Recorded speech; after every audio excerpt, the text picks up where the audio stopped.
just finished at an American Business Association lunch, which I actually thoroughly enjoyed, but a group of very, very smart people, talking essentially about trust and democracy, because that's the theme of the report that I authored last year. It's a big governmental report, 77,000 words. I'm not expecting anyone to read the whole thing.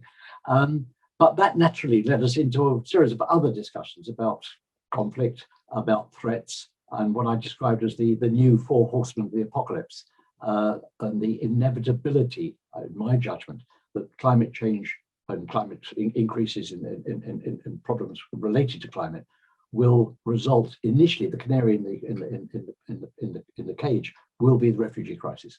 So there'll be a refugee crisis created by a combination of drought, food security, and flooding, and those will combine, I think, to create a crisis which we as a global community will have to address.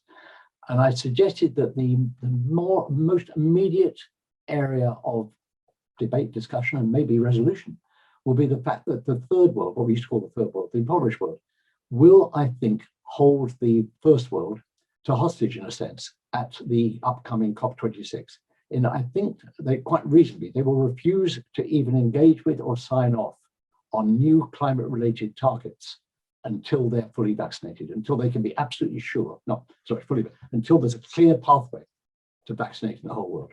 At that point, their argument, and you can't blame them, will say, well, hold on a second, if we're part of the solution to climate change, we need to be a fully vaccinated, fully effective, authentic member of the global community. And I think that's going to be a very interesting discussion that will emerge in the months running up to COP26, and will need to be resolved at COP26. So I'm expecting, in one sense, a more positive outcome, but weirdly, an outcome that emerges because of a threat that I don't think anyone ever properly considered before, which is now real. We are one world. We're not going to resolve one set of issues unless we're prepared to put our hands in our pockets and be imaginative to solve another set of issues.